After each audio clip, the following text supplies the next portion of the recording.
Hello friends, index number, a number which indicate us something, वो हमें कुछ indicate करता है। जैसे लास्ट ईयर के प्राइस के कंपैरिजन में करंट ईयर में प्राइस कितना राइज हुआ है या कितना फॉल हुआ है, वो अगर हमें देखना है तो हम इंडेक्स नंबर की मदद से देख सकते हैं। सो the percentage change in the value of a variable associated with any item for the given that is current period compared to its value in a fixed that is base period, जो पुराना year है वो is called an index number। यानी पुराने year के price के comparison में current year का प्राइस बढ़ रहा है या कम हो रहा है, वो जानने के लिए जो इंडिकेशन के लिए जो नंबर होता है उसे हम क्या बोलते हैं, index number. The changes taking place in the values of the variable at two different time periods can be measured by two methods. First is method of absolute measure that is difference. तो हमें क्या करना है, यहाँ पे simple 2 year का price जो दिया हुआ है हमें, जैसे 2015 एंड 2016 का प्राइस दिया है, उसका सिंपली डिफरेंस करना है। तो 30 minus 24, so price increase by ₹6 in 2016। Comparison किसके साथ में हो रहा है, 2015 के साथ में। सेम वे अगर सेकेंड मेथड यूज करना चाहते हैं तो method of relative major that is ratio. तो दोनों प्राइस का हमें रेशियो निकालना है। तो 15 एंड 16 का जो प्राइस था 24 एंड 30, वो प्राइस को अगर हम करंट ईयर के प्राइस को प्रीवियस ईयर के प्राइस से डिवाइड करते हैं तो हमें 1.25 आंसर मिल रहा है। That is current year's price is 1.25 times than previous year's price. Let us understand it with the following example। item है wheat and rice, price of base year in 2015, price of base year को हम P0 नाम से जानते हैं। price of current year in 2016 उसको हम P1 नाम से जानते हैं। price relative that is P1 upon P0, current year's price divided by base year's price, and percentage of price relative that is current year's price divided by base year's price multiplied by 100। so अगर आपका wheat का price 24 था, वो बढ़ के 30 हो गया, so price relative होगा 30 upon 24 that is 1.25, और अगर उसको हम 100 से मल्टीप्लाई करेंगे then it will become 125।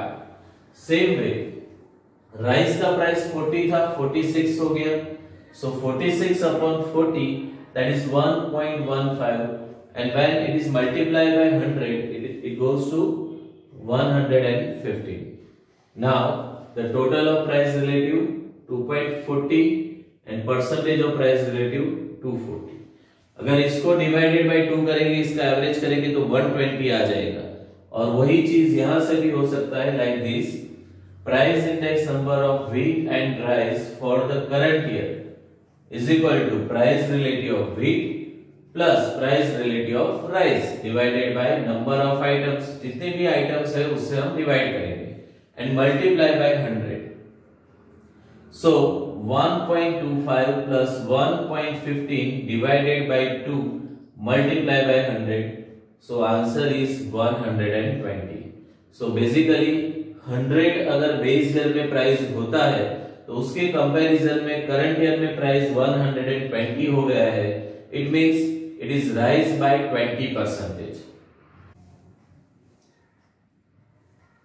Now general index number for the group, the average of the percentage change in the value of a variable associated with one or more items for the given that is current period compared to its value in the fixed that is base period is called a general index number for the group। so general index number for the group that is I is equal to sigma P1 upon P0 divided by n multiply by 100। सबसे पहले हम P1 upon P0 price relative ढूंढेंगे, उसका total करेंगे, उसको divided by number of items n यानी number of items and then multiply by 100। So your formula for general index number for the group I is equal to sigma P1 upon P0 divided by n multiplied by 100. Now next topic is characteristics of index number. First of all, index number is a free from all the units, so it is relative measure.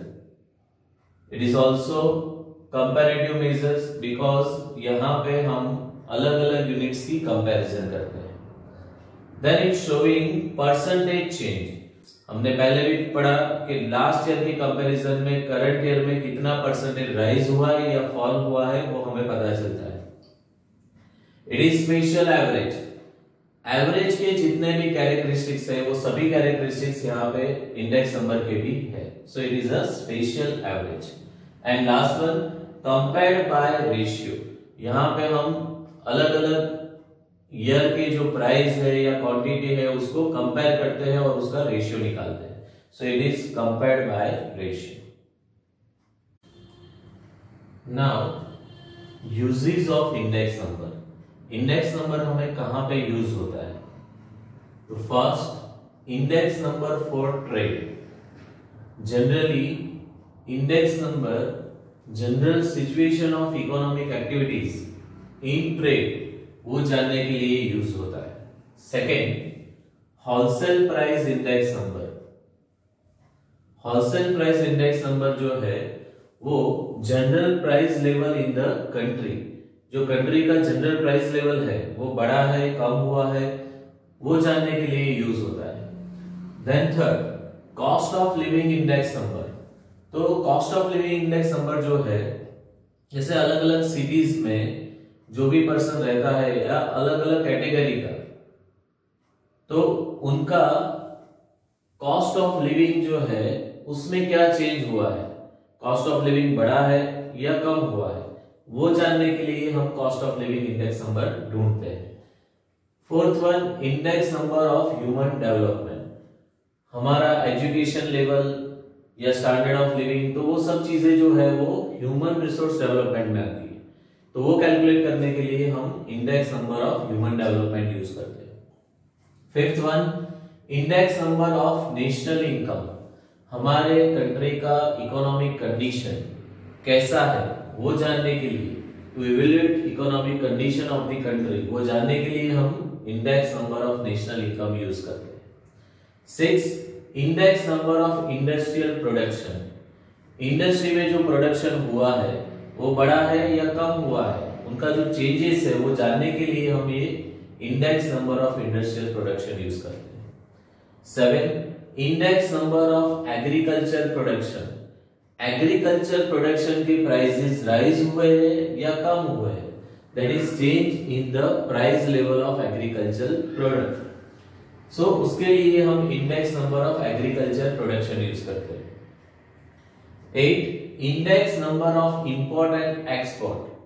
तो import and export के लिए जो policy बनाना है, to determine policy and give suggestion also. तो international trade में जो import and export होता है उसमें जो भी चेंजेस हुआ है, इंपोर्ट एक्सपोर्ट बढ़ा है कम हुआ है, तो वो जो चेंजेस है उससे रिलेटेड पॉलिसी बनाने के लिए और कोई डिसीजन लेना है उससे रिलेटेड सजेशन देने के लिए हम index number of import and export ढूंढते हैं। 9, इंडेक्स नंबर फॉर एम्प्लॉयमेंट। हमारे कंट्री का एम्प्लॉयमेंट लेवल इंक्रीज हुआ है या कम हुआ है, so it provides a picture of employment. Then 10, index number of capital investment. हमारा जो कैपिटल इन्वेस्टमेंट है शेयर मार्केट में या कहीं पे भी, तो वो इंक्रीज हुआ है या कम हुआ है, उसका ट्रेंड क्या है, वो ट्रेंड जानने के लिए, to estimate the trend of our capital investment. And then index number of raw material. तो जो भी ट्रेडर्स है, प्रोड्यूसर्स है, उसमें रॉ मटेरियल का प्राइस इंक्रीज हुआ है, कम हुआ है, तो वो गाइडेंस जो है वो उनको यहां से मिलता है।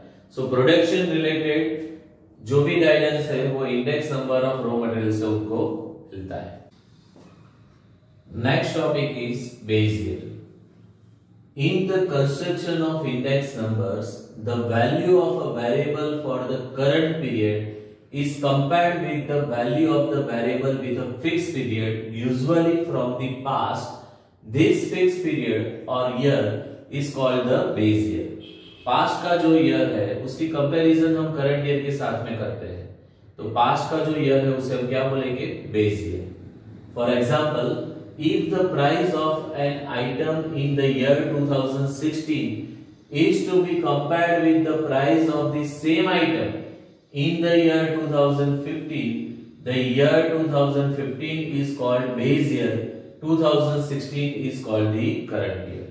तो यहाँ पे भी आप देखो important है same item, तो उसी चीज का प्राइस 2015 की कंपैरिजन में, ईयर 2015 की कंपैरिजन हम करते हैं ईयर 2016 के साथ में, तो यहाँ पे 2015 जो है उसे बेस ईयर बोलेंगे जो पास्ट ईयर है, और 2016 को हम करंट ईयर बोलेंगे जो प्रेजेंट ईयर है।